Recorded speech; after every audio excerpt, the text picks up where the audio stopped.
Hello दोस्तों, आज हम मूवी एक्सप्लेन करने वाले हैं जिसका नाम है भीमा। और ये मूवी आपको बहुत पसंद आई है क्योंकि ये मूवी नेचुरल थ्रिलर से पूरी भरी पड़ी है। So without any wasting time चलिए आते हैं अपने मेन थीम पे। दोस्तों, कहानी की शुरुआत में हमें वॉइस ओवर में बता दिया जाता है कि भगवान विष्णु के छठे रूप परशुराम जो पृथ्वी के साढ़े चारों चक्कर लगाकर सभी पापियों को नाश कर देते हैं और फिर धरती को पापी मुक्त कर देते हैं। और फिर वह धरती प्रजापति कश्यप को दे देते हैं, लेकिन ये शब्द देकर सभी देवताएं बोलते हैं कि उनके लिए भी एक अलग से धरती परशुराम दे। तभी परशुराम अपने कुल्हाड़ी से मारकर एक समुद्र को सुखा देते हैं और वहाँ पे एक खूबसूरत सा पवित्र जमीन बन जाती है जहाँ पे कई सारे जड़ी बूटियाँ होती है। और फिर वह जमीन एक जंगल से होते हुए गुजरती है जहाँ पे परशुराम उसी जंगल में तपस्या भी की उन्होंने। अब हमें सीन एक मंदिर का दिखाते हैं जहाँ पर कई सारे लोग पूजा कर रहे थे। वहाँ पे उस मंदिर में ताला तो लगा था, लेकिन तब भी वहाँ के लोग दर्शन करने में जरा सा भी पीछे नहीं हटते हैं। यहाँ पे बताते हैं कि ये मंदिर आखिरी इच्छा पूरी करने के लिए होता है। दरअसल जब हमारे कोई घर के आसपास या हमारे परिवार मरता है तो उसकी आत्मा 10 दिन तक हमारे आसपास भटकती रहती है। अगर उसकी अंतिम इच्छा पूरी होती है तो इस मंदिर में आकर वो पूरी हो सकती है। फिर हमें एक बाबा को दिखाते हैं जो कि उसी मंदिर में पूजा कर रहे थे और उनकी डेथ हो जाती है, लेकिन उनकी आत्मा उसके बेटे में आ जाती है। और फिर हम देखते हैं अपनी वो आखिरी इच्छा पूरी करने के लिए उसके अपने मामा को मार देते हैं क्योंकि उसकी मामा ने उसे जहर देकर मारा था और इसीलिए ये मंदिर आखिरी इच्छा के पूजा के नाम से जाना जाता है। लेकिन ये सब घटना देखकर सरकार ने उस मंदिर को ताला लगवा देता है क्योंकि ताकि ऐसा घटना ना हो। और फिर इतना सब कुछ होने के बाद भी लेकिन वहाँ के लोग अपनी पूजा भक्ति में जरा सा भी पीछे नहीं रहते थे। और ये मंदिर महेंद्रपुराण के एरिया में पड़ता था जहाँ पर एक भवानी नाम का गुंडा रहता था और वो तेलों को टैंकरों का इधर उधर तस्करी करता रहता था। अगर पुलिस वाले उसके टैंकरों को पकड़ते या फिर उसके खिलाफ FIR बनाते तो उसे जिंदा वहीं पे मार देते। अब कहानी हमें 2 महीने बाद एक छोटे से गाँव में दिखाते हैं जहाँ सतीश नाम का लड़कियों को दिखाते हैं जो बहुत ठग होता है। और वे न्यूज़ पे किसी बस का एक्सीडेंट हुआ है और मरे हुए लोगों को मुआवजा मिल रहा है लगभग 10 लाख के करीब। तभी वो चालाकी लगाता है और अस्पताल में जाता है। वहाँ पर सभी लाशें पड़ी थी, लेकिन उनमें से 2 लाशें ऐसे थी जहाँ पे एक स्त्री की और एक पुरुष की थी। उनमें से क्लेम नहीं था तो वह जो है पुरुष वाला आदमी को अपने घर का परिवार बता देता है और मुआवजे अपने बैंक अकाउंट में मंगवा लेता है। हॉस्पिटल वाले उसी लाश को उसे सौंप देते हैं और फिर हम देखते हैं कि वह लाश को ले जाकर अंतिम संस्कार करता है और लाश को जलते हुए वो बोलता है कि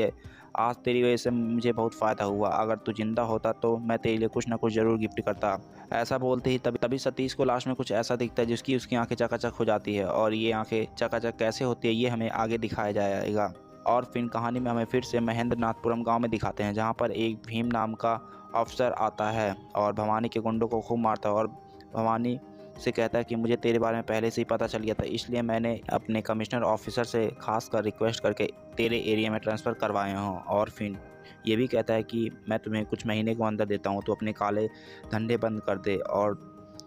1 महीने के अंदर तू अपना काला धंधा बंद कर दे तो ठीक, नहीं तो मैं तुझे घसीट कर अरेस्ट करूँगा। तब तक मैं अपने इस एरिया के गांव में घूम लेता हूं। अब भवानी के जो भी काले कारनामे थे, ड्रग्स सप्लाई और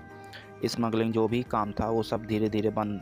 कर देता है और जिससे भवानी को बहुत सारा नुकसान हो रहा था। अब इधर भवानी को स्टेशन में कुछ ऑफिसर करप्ट लग रहे थे, लेकिन उन लोगों को भी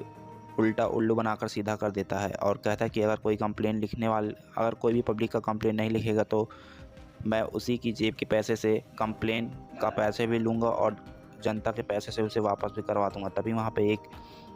पर्स चोरी होता है और कंप्लेन नहीं लिखते थे ऑफिसर। तभी भीमा जो है जो कंप्लेन नहीं लिखता था उसी ऑफिसर के जेब से पैसे निकलवा लेता है 5000 और फिर उसे आदमी को दे देता है। और उस पर्स में लगभग 5000 थे, लेकिन भीमा जो है 5500 दे देता है। मतलब कि अब सब लोग सारे स्टेशन पे जो भी करप्ट ऑफिसर थे सब सही हो गए थे, अपने सभी ईमानदारी से ड्यूटी निभाने लग गए थे। अब हम इधर देखते हैं कि कुछ दिन के बाद एक लड़की आती है पुलिस स्टेशन में और कंप्लेन लिखवाने के लिए और कहती है कि मुझे पर्सनल सिक्योरिटी चाहिए क्योंकि उसे एक लड़का छेड़ रहा है। क्योंकि वो कहता है कि अगर मैंने उसे शादी करने के लिए हाँ नहीं कहा तो मेरे ऊपर एसिड फेंक देता है और उस लड़की का नाम होता है विद्या।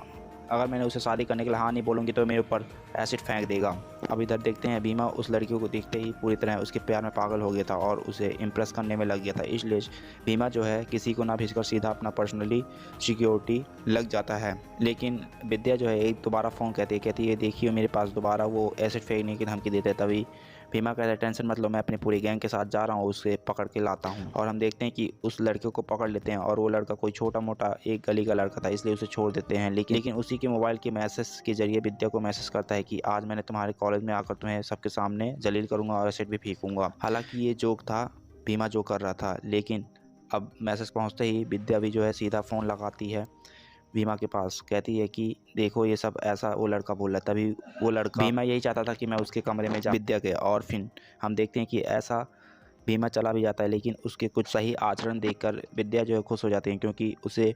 मौका मिला था फुल उसके कमरे में घुसने का, लेकिन जो कि भीमा जो है एक सही और ईमानदार ऑफिसर था, इसलिए उसके कमरे में नहीं घुसा था, जिससे हम देखते हैं कि विद्या जो है इसके सही आचरण देखकर उसके प्यार में पागल होने लग गई थी। और फिर हमें ये भी पता चल जाता है कि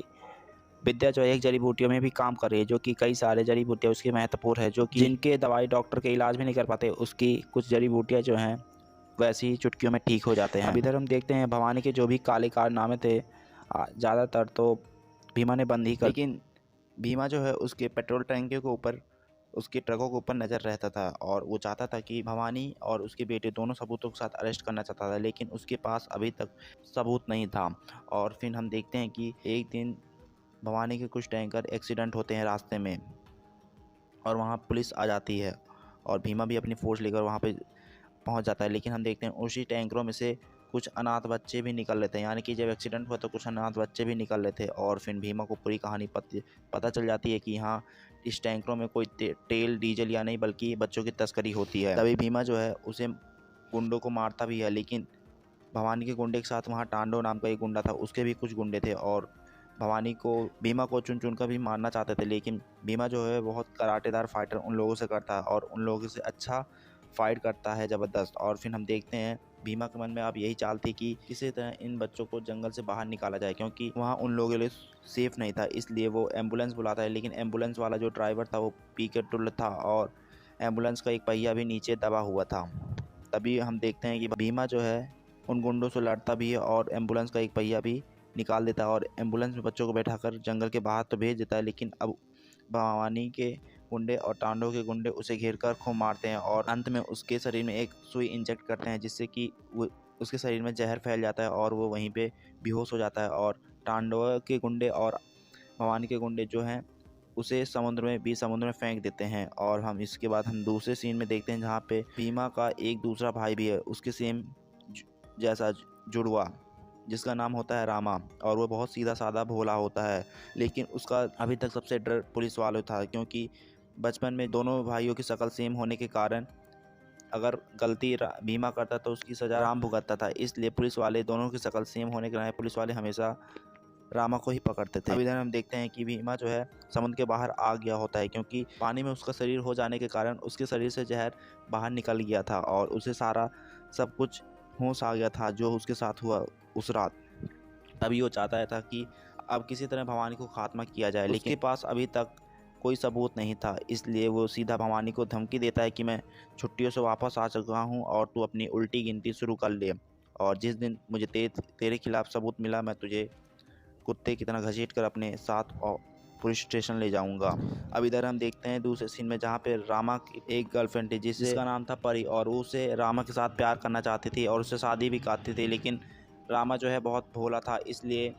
वो उससे शादी नहीं करना चाहता था ज़बरदस्ती, और उसके पिताजी भी नहीं चाहते थे कि परी की शादी किसी राम के नाम के लड़के से हो, क्योंकि परी के पिता राम को नहीं पसंद करते थे, और कई बार परी जो है उसे ऑफ़र भी दे चुके तो मुझे भगा के लेके चलो, लेकिन राम जो है इतना भोला था इसलिए उसे भगाने की बात ही नहीं करता था। तभी हम देखते हैं वहाँ सतीश आता है और उन लोगों की बातें सुनकर कहता है कि टेंशन मत लो, मैं तुम दोनों की शादी करवा दूंगा और तुम्हारे पेरेंट्स भी राज़ी हो जाएंगे, क्योंकि मैंने ऐसी कई सारी शादियाँ करवाई हैं। तभी कहता है कि तुम लोग मेरे साथ जहाँ बता रहा हूँ वहाँ पे चलते चलो। तभी उन दोनों को महेंद्रनाथपुरम गांव में ले जाता है और फिर उन्हें पूरी सच्चाई बताता है कि मैं शादी वादी तो नहीं किसी का करवाऊँ, ना ही मैं किसी का पंडित हूँ, बस हाँ मैं तुम लोगों के लिए एक ज़रूरी सूचना है जो कि तुम्हारे भाई भीमा ने बताया। जैसे ही भीमा का नाम लेते हैं राम के होश उड़ जाते हैं और वो पूछता है मेरे भाई भीमा को क्या हुआ। तभी वो बताता है कि तुम्हारे भाई भीमा इस दुनिया में नहीं रहे, और मैं जब उन्हें अंतिम संस्कार कर रहा था तभी वो उनके शरीर से आत्मा आई और मुझे बताया कि तांडव के कुछ गुंडे बच्चों की सप्लाई करते हैं और उनके ऊपर कई सारे दवाइयों का चेकअप भी किया जाता है, और इसी कारण कई सारे अनाथ बच्चों की जान भी जा चुकी है। दरअसल सतीश उन्हें पूरी सच्चाई बताता है कि तुम्हारे भाई भीमा जो है किसी विद्या नाम की लड़की से प्यार करते थे, लेकिन विद्या जो है जड़ी बूटियों से उसके गुरु भी थे, लेकिन उसके गुरु तांडव और भीमा जो है एक ऐसे तीनों इस धरती के राक्षस है जो महेंद्रनाथपुरम मंदिर में, इसी मंदिर में वो तीनों रात को अनाथ बच्चों के साथ उनके ऊपर दवा की टेस्टिंग करते हैं और ये दवा ऐसी होती है कि ये मरे हुए आदमी के ऊपर